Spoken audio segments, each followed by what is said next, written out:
Selamat datang kembali di Ngulas Ngeles episode. Maaf. Nimbrung aja ya, orang lagi opening. Selamat datang kembali di Ngulas Ngeles episode 4. Lagi-lagi bersama orang ini. Iya, halo Abah. guys.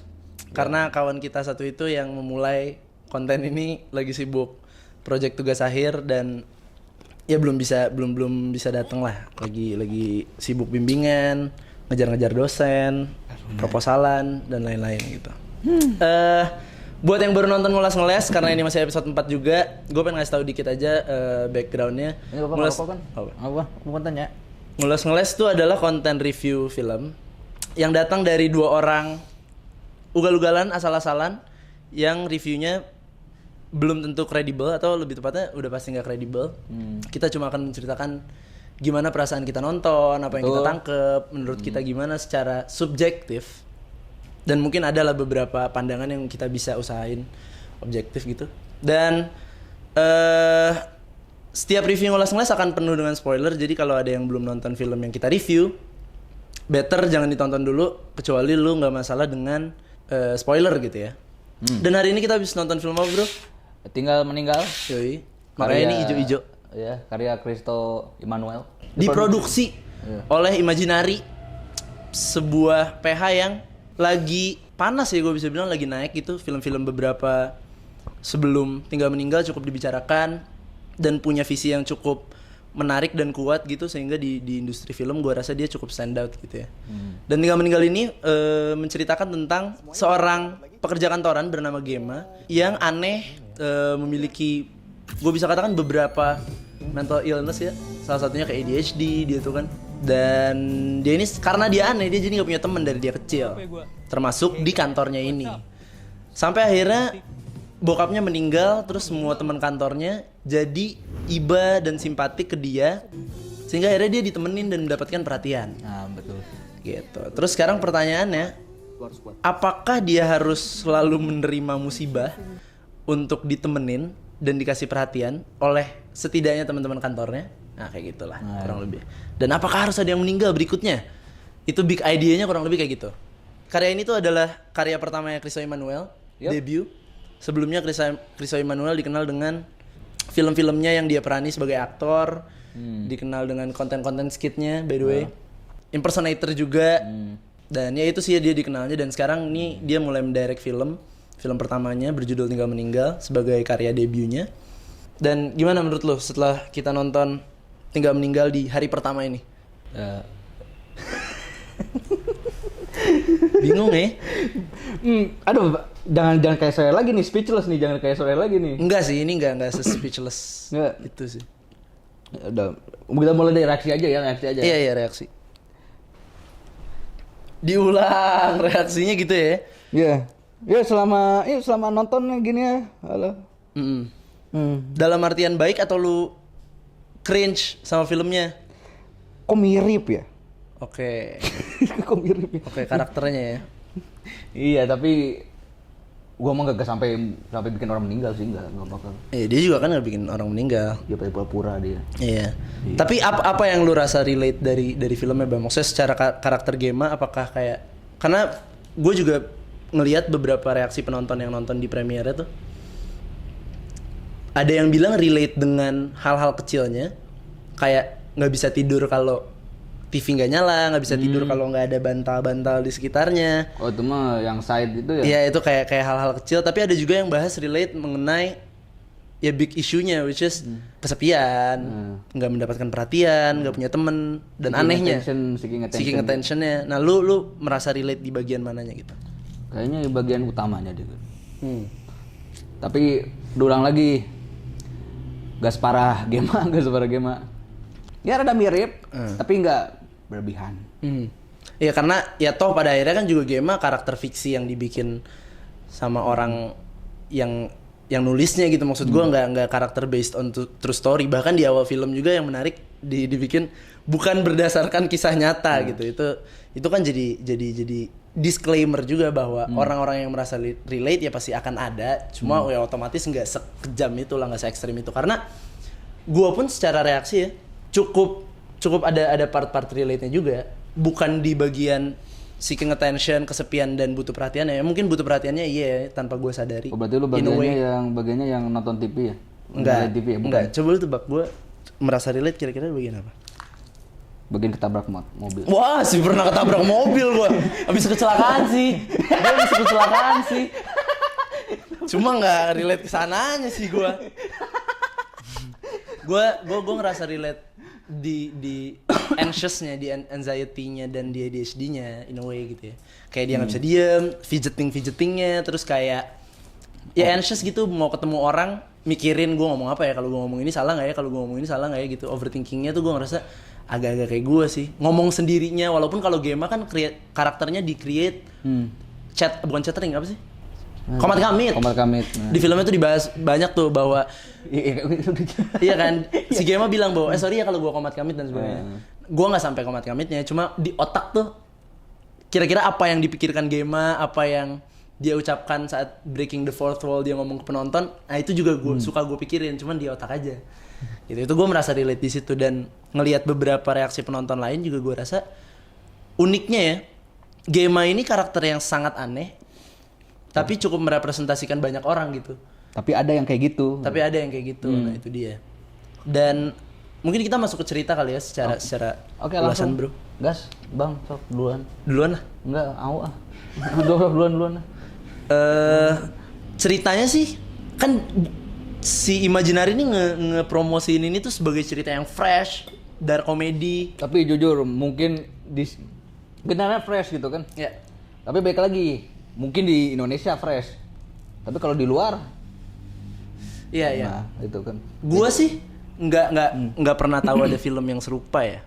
Jadi secara cerita, kalau Breaking the Fourth Wall dan kalau itu mah kayak secara pengkarakteran agak banyak sih. Ada lah gitu kayak Real Pain-nya Jesse Eisenberg tuh kan sebenarnya anehnya sama, cuma bedanya dia nggak ngomong ke penonton. Kalau ada yang nonton Real Pain Jesse Eisenberg, itu karakternya aneh banget. Terus juga yang film yang baru kita review juga sore kan, itu ngeklaim apa sih ikutin Kimi no Na wa anime, tahu kan? Nah itu kan. Nah. Ya kita mungkin bahasa halusnya bukan ikutin ya, terinspirasi lah. Oh, terinspirasi, maaf.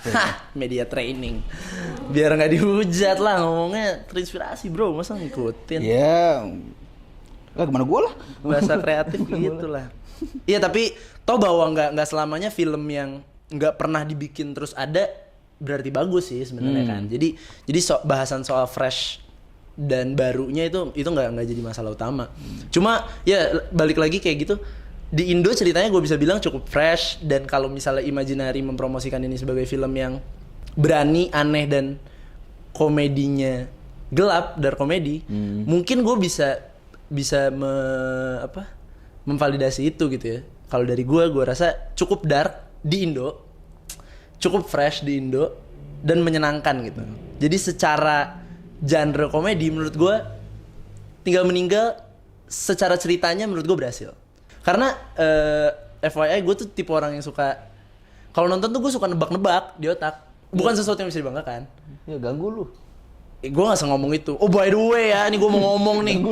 Baru inget gue nih. Tolonglah orang-orang yang yang nonton film sama temen-temen gak usah berisik-berisik banget gitu kalau mau. Iya, soalnya kita pas tadi buset itu yang di samping sebelah kanan gua ya beneran ngoceh kayak, ini emaknya nih, kenceng banget ngomong lu anjing, katro maksud gua, mohon maaf deh, hujat lah gua katro itu, maksud gua juga tahu emaknya itu gitu datang gitu atau apa, nggak usah lu sebutin kenceng-kenceng, nggak perlu satu bioskop tahu. Gua punya feeling itu bagian krunya yang nggak dianggap ya kayaknya. Dia pengen pengen nyombong ya, dia tahu ceritanya, nggak penting gitu. Kesel banget gue, beneran berisik banget aja sih. Gila. Dan bener-bener setiap menit ada kegiatan apa dia kayak astaga, oh my god, aneh banget, lucu banget kata dia. Gue terganggu anjir nontonnya. Mungkin filmnya akan lebih baik di pandangan gue, dan perasaan nonton gue akan lebih baik kalau 3-4 orang di sebelah gue tuh bisa diem tuh. Berdua rasanya kayak berempat tuh, lu bayangin. Marah-marah nih gue. Hitung 3, yang satu nyamuk. 3. Satu lagi nyamuk. Kayak kita. Iya, goblok. Oh iya. Kayak kita. Ya gue nyamuknya ini. Tapi gue mah diem. Iya, maksud gue itu intermezzo aja lah. Tapi tolong lah kalau nonton, apalagi untungnya komedi, untungnya. Jadi kayak kita terbiasa mendengar reaksi lah dengan tawaan dan lain-lain. Gue gak masalah kalau ada orang lain gak ketawa, lu ketawa menurut lu lucu, it's okay lah. Nggak usah diomongin gitu. Gue juga ngomong orangnya tapi bisik gitu sebelah kayak, nih kayaknya habis ini orang tuanya nih. Bisa gitu. Ngoceh. Ya sorry intermezzo lah. Udah lah. Kita aja. Lupa gue jadi apa. Ciri-ciri nggak mau ciri-ciri. Nggak usah. Nggak usah. Ini selamat datang di Ulas Ngeles di mana kita nge-review tipe-tipe penonton di Bukan nyari orang, Indonesia. nyari orang, maaf. Sorry. Ya pokoknya atau gua run back lagi aja deh. Pokoknya intinya ya ceritanya fresh. Untuk genre komedi menyenangkan. Story yang disusun menurut ini yang tadi gue mau bahas. Gue tuh tipe orang yang kayak gitu, yang suka ngomong kalau nonton dan suka mikir dan menebak. Somehow nggak tau gue yang cupu dan kurang banyak nonton ya. Tapi menurut gue nggak ketebak sih beberapa plotnya tuh kayak susunannya. Wah anjing sini ya. Tapi ketebak. Ada satu yang ketebak. Yang mana? Ending. Itu ketebak banget bahwa dia akan meninggal. Tuh. Yalah boleh. Itu. Bahwa dia akan meninggal ketebak. Tapi plot-plot kecil yang gue bayangkan di otak dan gue tebak di otak tuh surprisingly kayaknya ketebaknya 30%. Buat gue sih itu sesuatu yang menyenangkan ya sebagai penonton yang suka nebak. Gue gak tahu mungkin yang nonton suka ada yang kayak gitu juga. Menurut gue itu menyenangkan, jadinya gue kayak anjing salah ya gue ya. Gitu ternyata ya. Ini ternyata gak gini ya. Terus cerita apa lagi ya? Kalau secara struktural lagi-lagi gue nggak bisa ngomong banyak karena gue nggak mendalami itu ya. Cuma kalau yang gue tangkep sih penyusunannya cukup rapi ya, Bah. Well. Mungkin kalau secara cerita ini ngaruh juga kali ya, cerita dan editing sedikit sih.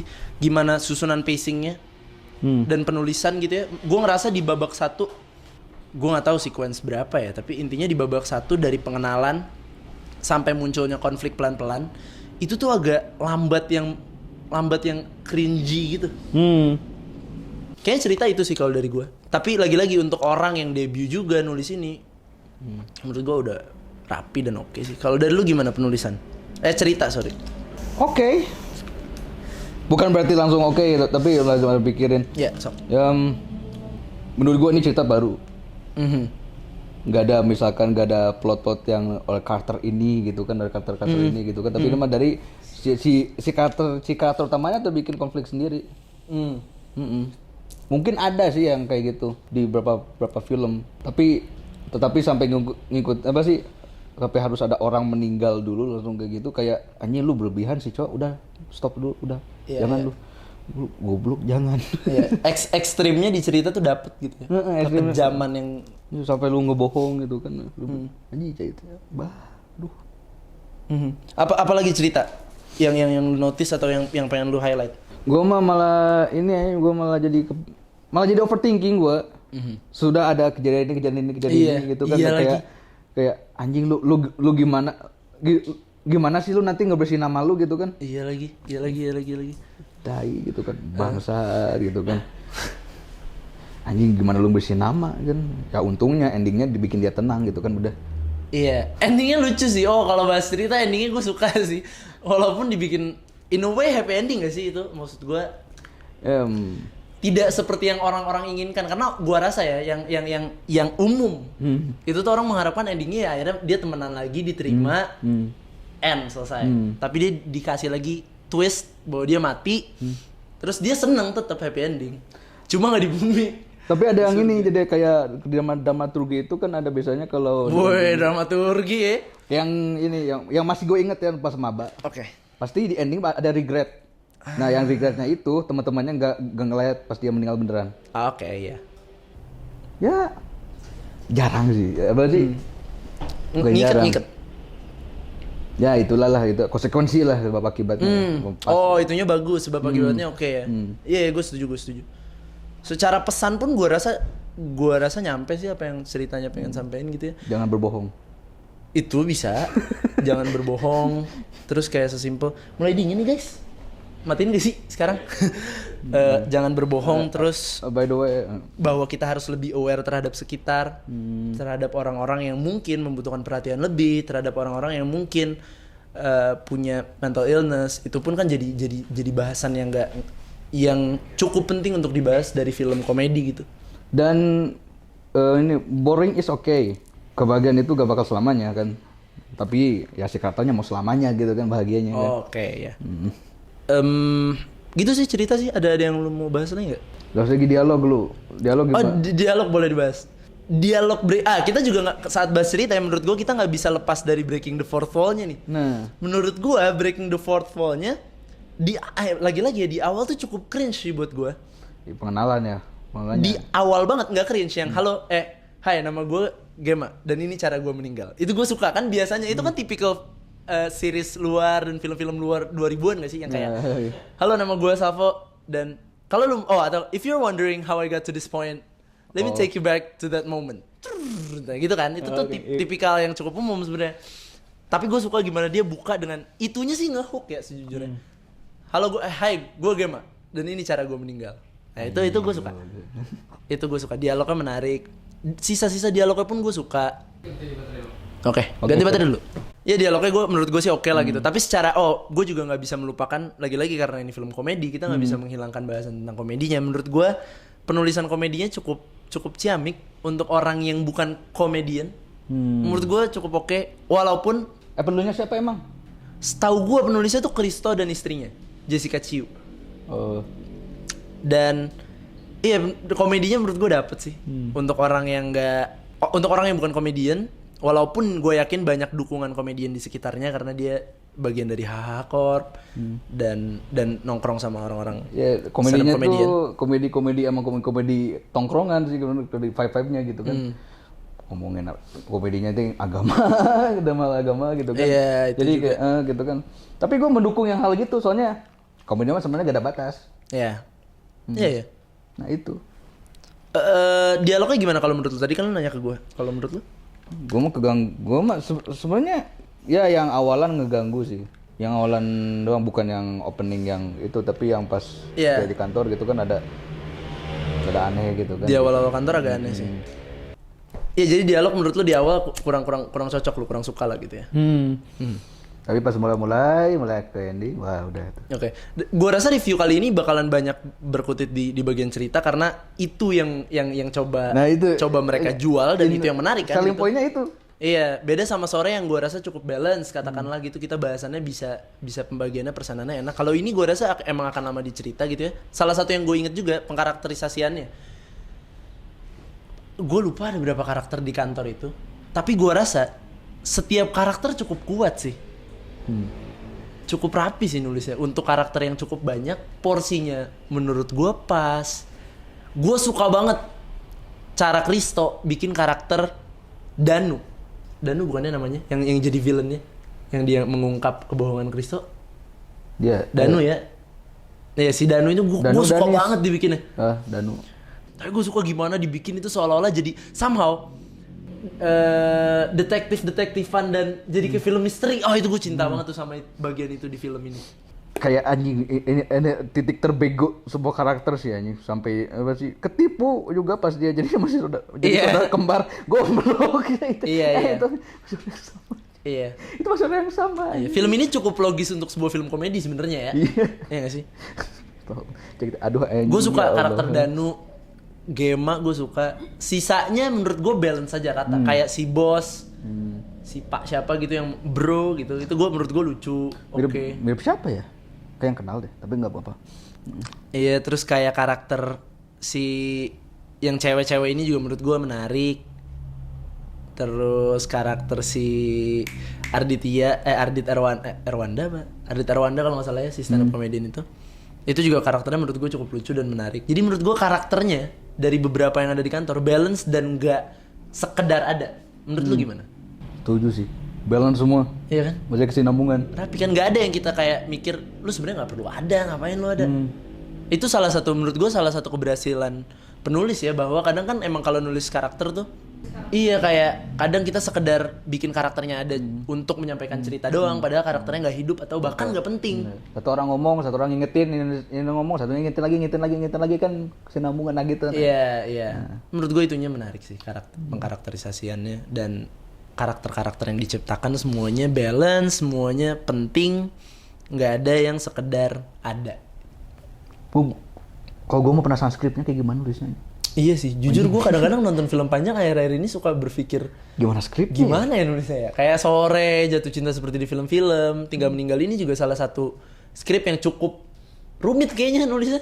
Gue ngerasanya sih, untuk apalagi untuk pertama kali ya, menurut gue ini rumit sih. Dan rapi sih, Baya. Wow. Iya. Oke, Tinggal Meninggal gitu ceritanya. Ada yang mau lo tambahin atau mau lo highlight nggak soal cerita sebelum kita masuk ke yang lain? Aktornya juga mendukung sih. Maksudnya apa ekstra? Yang contohnya yang di pemakaman. Oh, pemakaman. Oh iya. Ekstrasnya lucu-lucu. Bangke, ekstrasnya lucu-lucu lagi. Ada Arif Didu, stand up comedian. Ada siapa? Yang Ganta.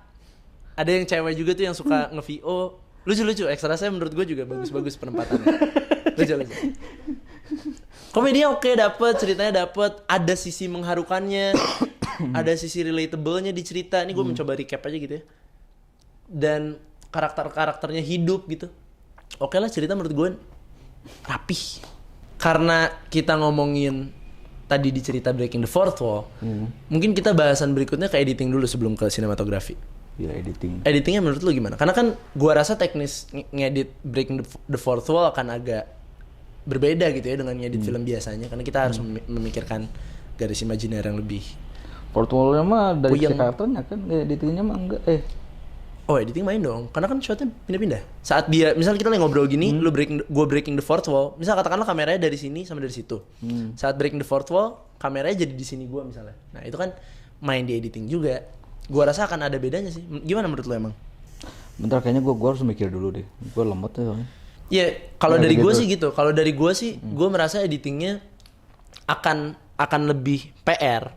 Kalau dia harus mikirin nih, mana momentum yang tepat, walaupun udah di naskah ya, udah di karakter gitu Breaking the Fourth Wall-nya. Tapi kapan momen yang tepat untuk kameranya cutnya kesini, gimana cut baliknya lagi enaknya kapan? Itu menurut gue rapi sih. Ya, Wih, nggak ada respon ya editing gimana bang? gua kalau gak ada respon berarti ya well Lu gitu. setuju aja sama gue? Ya setuju. Gue mencoba biar Gua obrolan kita balance sih sebenarnya. Tapi kalau lu setuju ya nggak masalah, cukup. Gak ada yang ngomongin, udah balance. Iya. Animasinya rapi ya, enak ya. Anjir, itu siapa sih ngalamin? Suka lu ya? Iya, ini Gimana animasinya menurut lu? mending gua nonton Ninja Cat daripada Oh lu nggak suka justru animasinya? mending gua mau nonton full series dari Ninja Cat-nya? Ninja Cat ya, deh. Saking bagusnya? Saking bagusnya. Oke. Dan gua nggak tahu nih, mungkin yang tahu bisa komen juga. Ninja Cat tuh ada nggak sih? Nggak ada kan? Kayaknya itu terbatas dari Ninja Hattori kayaknya. Oh iya bisa jadi. Tapi maksud gue itu fiktif yang dibikin di filmnya kan? Iya, itu fiktif. Iya. Banyak easter egg juga ya di filmnya, kayak ada poster agak lain lah. Dan beberapa easter egg lainnya gitu di dalam filmnya yang menurut gue Imaginary cukup cerdas untuk membangun universe-nya gitu ya. Nah. Somehow di sini tuh Imaginary kayak mainin universe-nya. Itu menarik. Editing iya animasinya rapi sih. Iya, rapi. Gue suka editing itu tuh apa ya? Lalat ya. Kupu-kupu ya itu ya. Ngengat itu. Ngengat ya? Ngengat tuh apa? Semacam kupu-kupu, tapi Iya, tapi maksudnya kan dia mau mensimbolkan get butterfly kan maksudnya. Iya kan, dia dapat butterfly. Itu menurut gua semiotika yang cukup menarik sih. ya, dan kita juga belum nemu apa sisi estetikanya, apa yang itu, apa maknanya gitu. Oh, lu justru malah belum nemu. Belum nemu gua. Gua kalau sebagai simbol, kan keseluruhan film ini simbolnya si kupu-kupu ya. Atau ngengat itu tadilah katakan. Si serangga itu intinya. Emang nggak cukup kuat dan nggak cukup merepresentasikan cerita, atau setidaknya kita nggak nangkep ya, kita nggak nyampe ya. Cuma kalau yang gue tangkep di filmnya sih sekedar untuk ngasih tahu butterfly-nya dia aja. Dia get butterfly setiap kali ada yang nyentuh, dia get butterfly setiap kali ada yang bilang if you need anything tell me, gue ada di sini buat lo, bla bla bla. Itu tuh dia get butterfly gitu, karena mungkin seumur hidupnya dia nggak pernah digituin, gue rasa gitu. Ini, gue baru ingetan. Kalau lu seneng, perut lu kerasa getek nggak? Ya itu maksudnya butterfly itu. Jadi sebenarnya secara simbol nyampe, cuma untuk itu jadi ikon filmnya, itu yang gue pertanyakan lah. Kayak kenapa ya butterfly-nya yang dijadiin simboliknya. Tapi gue suka endingnya kupu-kupunya ketabrak kereta. Gue suka lah, simboliknya menarik. Kereta. Ketabrak truk. Itu menarik. Truk yang sama lagi. Truk yang sama. Credit written and directed-nya juga lucu. Itu editingnya bagus sih menurut gue film ini. Ya, wow cukup rapi. sih. Ada yang mau tambah soal editing? Nggak ada sih, gak ada Oke. yang mau dibahas lagi editing mah. Oke, sinematografi gimana? Menurut lu basic gak? Atau ada semacam beberapa eksperimen? Coba lu menurut lu dulu aja. Ini aja jujur aja, maksudnya kalau misalnya menurut lu basic ya nggak apa-apa basic. Ya, so far oke sih, gak ada yang Nothing special tapi nggak ada yang mengganggu juga. nothing special tapi ya dukungnya gitu. Ya gue setuju. Ada yang mau tambahin nggak sebelum gue masuk ke sebelum gue memberikan pendapat gue mengenai sinematografinya? Gak ada kayaknya, udah gak ada. Menurut lo itu ya, nothing to complain tapi nothing special. Nothing complain. Ya gue setuju. Kalau dari gue setuju.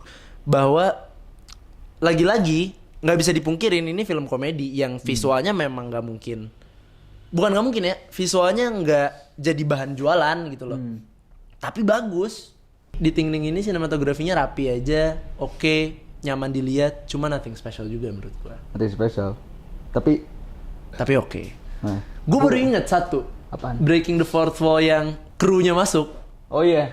Itu lucu banget sih menurut gua. Itu agak kaget gua. Kok tiba-tiba ada Beloknya ke director, ke kursi director itu bagus lagi. ada si Ernest. Ada Ernest, ada Kristonya, Ada Kristonya. ada teman kita. Iya, ada Shout out, teman-teman kita. ada Ido Umar masuk ke frame tinggal meninggal. Aktor sih menurut gue Ido sih acting pelanga-pelongonya sih dapet sih.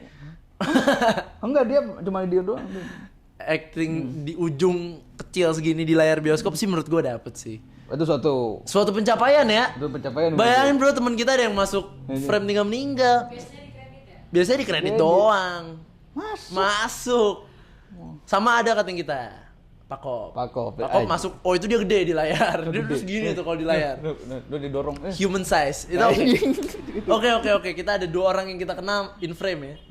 Dan iya, Breaking the Fourth Wall itu menyenangkan ya, seru. Dan cuman dipakai sekali untungnya, jadi kayak cherry on top aja. Udah menarik, tiba-tiba ditaruh ini kayak anjing lucu. Ya sinematografi gitu sih. Anyway, warna enak gak? Warna enak sih, kayak ceria gitu. Kayak ceria. Iya sih.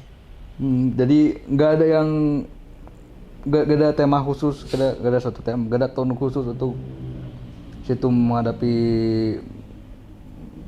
ya mungkin dalam komedi mah kan segala kan kelihatannya bakal cerah ya gitu kalau di komedi mah. Aku lupa mau ngomong apa. Megang tete tuh ya. Ini apa nih maksudnya nih? Gue bingung mulai ya, maaf ya. Gue bingung ngungkapinnya harus kayak gimana. Oke, tapi gue ngerti maksud lu. Warnanya mencerminkan ceritanya yang komedi. Bukan ya? Karakternya. Mencerminkan karakternya. Ini selalu ceria. Oke. Oh. Bagus loh. Emang gak bisa ngomong aja sih, sebenarnya otaknya jalan nih orang nih. Iya, maksud lu warnanya mencerminkan karakternya yang dia tuh pengennya selalu ceria, makanya warnanya dibikin ceria padahal karakternya anxious dan gelisah gitu kan. Tapi dia pengennya kayak gitu. Digambar. Oke, make sense. Tapi bajunya ada kadang rada gelap. Iya. Untuk merepresentasikan tuh baru si mental illness-nya, anxious-nya gitu ya. Oke, menarik bah. Production design gimana? Atau warna ada lagi yang pengen lu bahas? Udah aman, nggak ada apa. Production design gimana? Dari artistik, wardrobe, makeupnya, pembentukan dunianya in general menurut lu gimana? Semuanya pas sama karakter sih kalau dalam wardrobe. Pas karakter sama karakter. Iya, gue setuju sih. Terutama teman-teman kantor ya. Teman-teman kantor kan ada yang polo, nyekena, polo kan sesuai dengan karakternya gitu kan. Ada yang kayak Starboy. Artistik gimana? Set utamanya tuh kan rumah dan kantor. Dua-duanya cukup well crafted. Set rumah duka ada di carport. Sebenarnya bukan rumah duka, di carport rumahnya si Gema. Dan ya udah aja sih. Ya udah aja rumah duka gitu. Nggak spesial amat. Gitu. Terus kita bahas sound design sama musik gimana? Oh ya lu demen ya musik-musiknya? Gue demen musik-musiknya. Sampai dia loncat di bioskop. Nggak loncat ya, gue gini-gini doang. Lu ngapain tiba-tiba dengan muter-muter musik? Gue selalu gitu kalau denger lagu oke di film. Nggak gitu gue, nggak selebay itu gue cuma gini.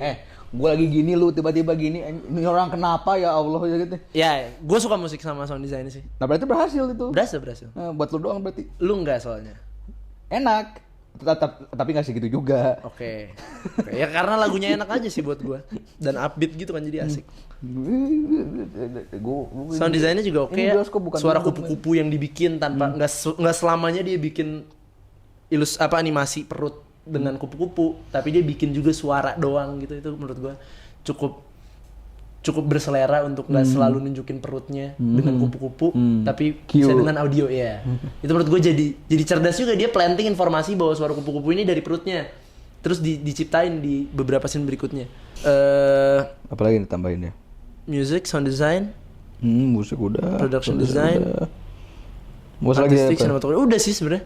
Udah semua ya? Semua acting tadi udah dibahas juga. Itu yang udah. Ya menurut gue karena ini udah banyak juga ya, dan kita mostly yapping di film ini. Di film ini, di episode kali ini. Karena ya itu tadi filmnya sebenarnya kan kalau ngomongin soal, mungkin gue recap aja ya langsung ya. Nanti abis ini boleh dari lu. Kalau dari gue ya, Tinggal Meninggal tuh sebenarnya kenapa bahasan kita pada akhirnya juga nggak rapi, selain karena kita emang nggak pandai berbicara. Pandai setuju. Alasannya emang karena filmnya juga nggak cukup apa ya? Bukan nggak cukup menarik ya.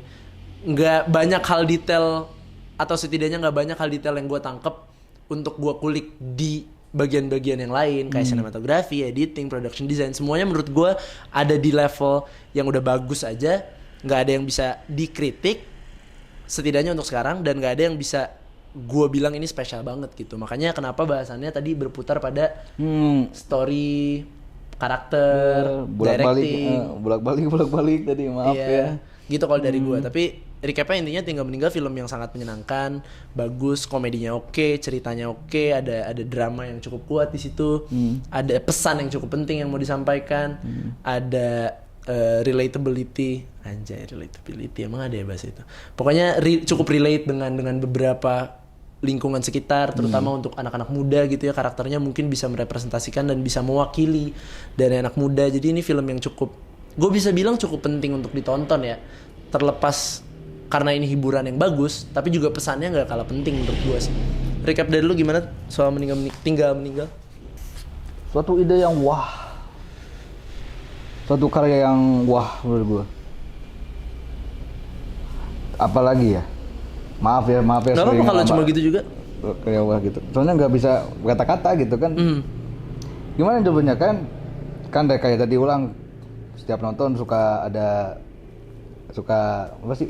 Ada reaksi ya di agency. ujung kursinya. Ujung kursi gitu kan, berarti itu kayak apa ya namanya teh? Membawa lu masuk ke dalam. Bawa lu masuk gitu kan ya.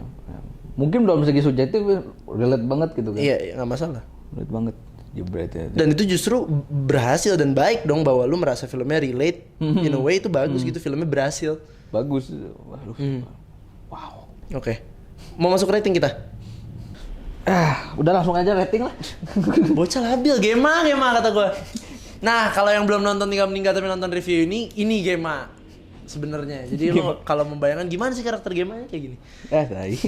Nanti ada breaking the fourth wall-nya ada di sini nih guys. Buat abang ngomong sendiri ke kamera, gue input nanti di editing. Ya gitu. Berarti kita masuk ke rating Tinggal Meninggal. Sebelum masuk ke rating, karena reviewnya cukup acak-acakan seperti Identitas Ngulas-Ngeles, yang reviewnya akan selalu acak-acakan, jadi nggak usah berharap rapi kalau nonton review ini, karena kita pre-written, dan by the way kita baru nonton, nggak diobrolin, nggak dipikirin banyak-banyak, kita langsung ngocehin aja. Jadi kalau misalnya ada hal-hal yang lu nggak setuju atau nggak valid dari apa yang kita review, boleh kasih pendapat di kolom kasih komentar. pendapat, gitu kan. argumen, atau bahkan kita bisa lanjut diskusinya di kolom komentar gitu. Kalau ada yang pengen didiskusiin silakan aja. Dan rating untuk film Tinggal Meninggal oleh Christo Emmanuel, kita mulai dari cerita dulu deh. Cerita berapa, Bah? Gue sih 4/5. Sekali ini gue setuju 4/5. 4/5. Kali ini setuju ya. Biasanya kita beda. Oke. Sinematografi. Gue 3 deh. 3/5. Kok kita sama ya? Sama juga. Sama juga. Tumben nih kita nih, sama nih. Oke. Editing. 4/5. 4/5 ya. Oke, gue bisa sih sama juga, setuju sih. Gue setuju editing 4/5. Acting gue 3/5 lah. Tapi untuk Gema, untuk Omara gue 4/5. Tapi kalau in general 3/5. Di general 3/5. Iya. Kok kita sama juga? Sama juga ya, oke. Untuk sinematografi ada production design? Berdesain. Gue 3,5 kayaknya per 5. 4 gue. Lu 4/5, oke. Sound design, sound music, gue 4/5. 3/5. Oke. 3/5. Oke, kita langsung masuk ke review ke rating akhir dari film Tinggal Meninggal, Oke. Ngulas Ngeles memberikan rating berapa? Bareng. 3,5 enggak, kita diskusi aja 3,5 kali ya. 4. Lu 4. Oke, berarti dari 4/5. gua 3,5/5, dari Abang 4/5, dan ya untuk kalian yang belum nonton, ini masih hari pertama, jadi silakan ditonton. Ini upload di hari kedua seharusnya videonya, silakan ditonton kalau butuh hiburan. Dan ini filmnya cocok ditonton bareng teman, bareng keluarga, bareng siapa aja, menurut gua cocok. Terutama bareng temen ya, menurut gua lebih asik. Oke, cukup. Ada yang mau lu tambahin nggak, atau ada yang mau lu sampein yang ketinggalan? Enggak ada. Nggak ada ya? Aman. Ya lagi-lagi kalau misalnya ada yang kalian pengen sampein, argumenin atau kritik, saran, info-info mengenai film Tinggal Meninggal yang kita lewatin, bisa komen aja, terus kita bisa diskusi di sana. Karena lagi-lagi di sini kan one way interaction, gue nggak bisa tahu pendapat kalian gimana, jadi silakan tulis aja di komen biar kita juga tahu mungkin ada yang kurang, ada yang salah dan sebagainya gitu ya. Jangan lupa subscribe Wimir biar kita terus semangat bikin konten, walaupun nggak di-subscribe juga kita bikin kayaknya ya. Ya, oke. Dan boleh saranin juga film berikutnya kita bakalan review apa, karena kita masih belum tahu nih, belum ada planning kita review film apa berikutnya. Kalau mau film jadul boleh. Film jadul boleh, film yang akan tayang boleh gitu ya.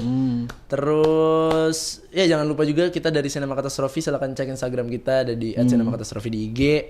Terus dari tadi kita minum kopi dari pemerintah kopi juga, shout out yang udah memberikan kita kopi yang enak ini. Pemkop, pemerintah kopi ada di Galaksi Bekasi. Boleh disamperin yang kalian rumahnya nggak jauh dari situ. Oke, kopinya. Terus udah sih. That's it. Oke, silakan tunggu episode berikutnya. Peace, dadah. Dah. Gue mau meninggal.